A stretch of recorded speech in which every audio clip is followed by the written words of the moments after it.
స్వతంత్ర భారతవనిలో మాజీ ప్రధాని నెహ్రూ తర్వాత అంతటి ఘనతను సాధించారు. ముచ్చటగా మూడోసారి పీఎం బాధ్యతలు చేపట్టారు. 9,000 మందికి పైగా అతిథుల సమక్షంలో రాష్ట్రపతి భవన్ వేదికగా అంగరంగ వైభవంగా సాగిన వేడుకల్లో సీనియర్లు జూనియర్లు కలువబోతూ మోడీ 3.0 కేబినెట్ కొలువు తీరింది. అయితే 5 మిత్రపక్షాలకు ఒక కేబినెట్ పదవి కేటాయించారు.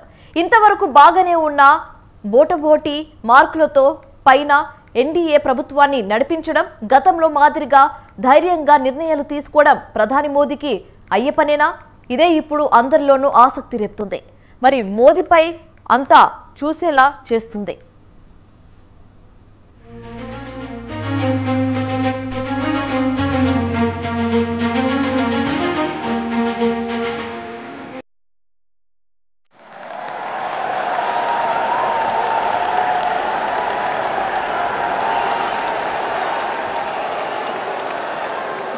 मैं నరేంద్ర దామోదర్ దాస్ మోదీ కేంద్రంలో నూతన ప్రభుత్వం కొలువు తీరింది. బీజేపీ నేతృత్వంలో ముచ్చటగా మూడోసారి ఎన్డీఏ సర్కార్ ఏర్పడింది.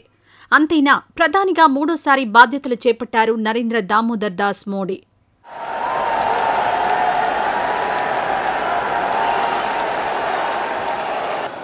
मैं नरेंद्र दामोदर दास मोदी ईश्वर की शपथ लेता हूं कि मैं विधि द्वारा स्थापित भारत के संविधान के प्रति सच्ची श्रद्धा और निष्ठा रखूंगा. सभी प्रकार के लोगों के प्रति संविधान और विधि के अनुसार न्याय करूंगा.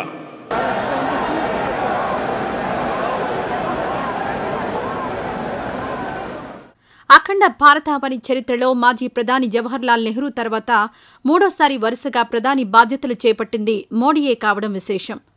అంతేకాదు కాంగ్రెసేతర ప్రధానిగా వరుసగా 3 సార్లు పీఎం పీఠాన్ని అధిరోహించిన ఘనత సైతం మోడీ సొంతం చేసుకున్నారు.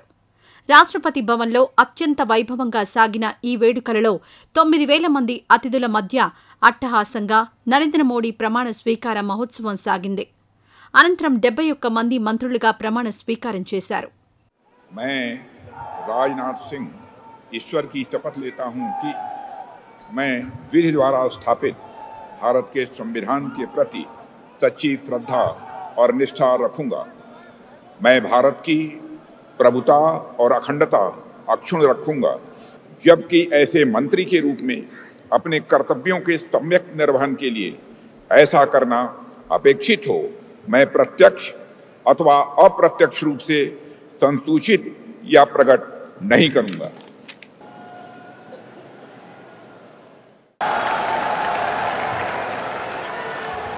मैं अमित अनिल चंद्र शाह ईश्वर की शपथ लेता हूं कि मैं विधि द्वारा स्थापित भारत के संविधान के प्रति सच्ची श्रद्धा और निष्ठा रखूंगा.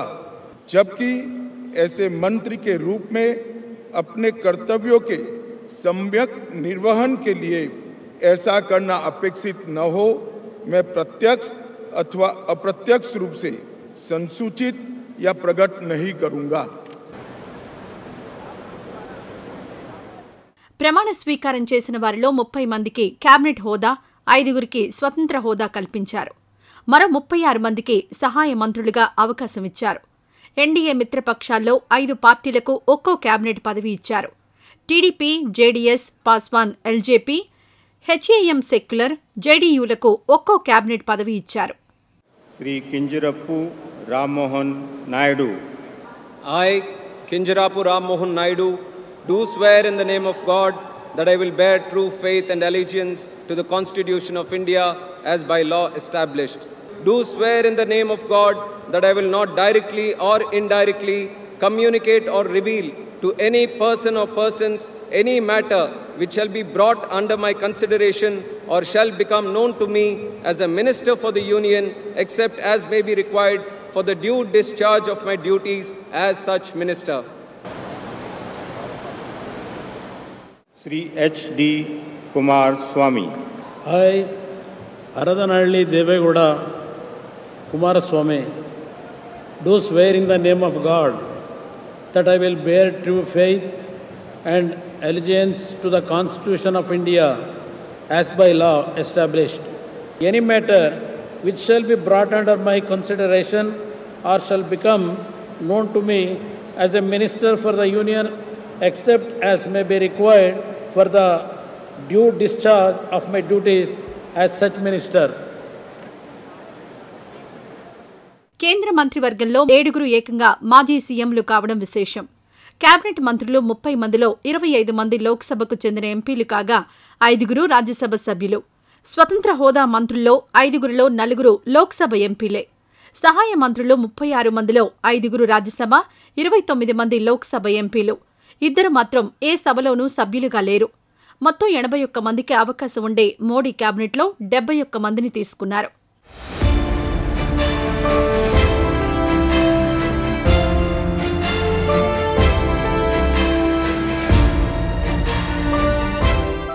కేంద్రంలో నూతన ప్రభుత్వం కొలువు తీరడంతో ఇప్పుడు అందరి దృష్టి మోడీ పాలన ఎలా ఉంటుంది అన్నదానిపైనే నెలకొంది. అయితే 2014, 2019తో పోలిస్తే ఈసారి ఎన్నికల్లో బీజేపీకి సొంతంగా మ్యాజిక్ ఫిగర్ దక్కలేదు. దీంతో ఖచ్చితంగా స్వతంత్రులపైనే ఆధారపడే ముందుకు సాగాల్సి ఉంటుంది. ఈ క్రమంలోనే టీడీపీ, జేడీయూ అత్యంత కీలకంగా మారాయి.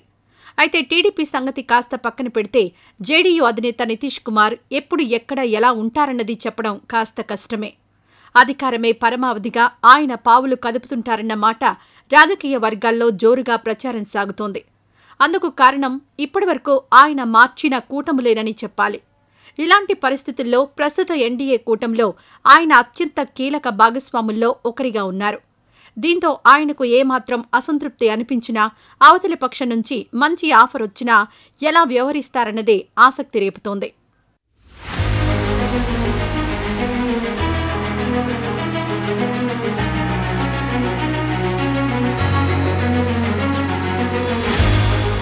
ప్రస్తుతానికి ఆయన ఎన్డీఏ కూటమిలో ఉన్న రాబోయే రోజుల్లో ఆయన డిమాండ్లు, వాటి విషయంలో కేంద్రం తరపున మోడీ వైఖరి ఎలా ఉంటుంది అన్నదానిపై ఆధారపడి నితీష్ కుమార్ కూటమిలో ఎన్ని రోజుల పాటు కొనసాగుతారన్నది ఆసక్తి రేపుతోంది.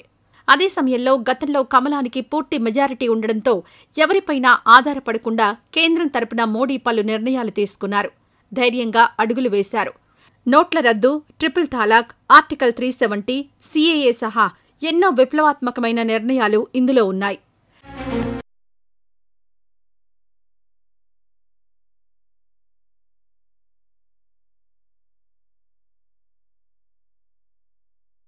కానీ ఇప్పుడు మళ్లీ సంకీర్ణ యుగం వచ్చింది. భాగస్వాములను ఒప్పించి మరీ ఏదైనా నిర్ణయం తీసుకోవాల్సి ఉంటుంది. ఇలాంటి పరిస్థితుల్లో మోడీ ధైర్యంగా, ఒంటరిగా గతంలో మాదిరిగా నిర్ణయాలు తీసుకునే పరిస్థితి ఉండదు. ఆయా పార్టీలు సంబంధిత నిర్ణయాల వల్ల తమకు ఏ మేరకు లబ్ధి చేకూరుతుంది, ఎంత నష్టం జరుగుతుందన్న అంశాలను బేరీజు వేసుకుంటాయి. ఆ లెక్కన చూస్తే మోడీ 3.0 ప్రయాణం అంత సులువు కాదన్నది అందరూ చెప్పే మాట. మరి ఈ పరిస్థితి మోడీ ఎంతవరకు అధిగమిస్తారు, సంకీర్ణ సర్కార్ను సవ్యంగా నడుపుతారా లేదా అన్నది తేలాలంటే మరికొన్ని రోజులు వేచి చూడక తప్పదు మరి.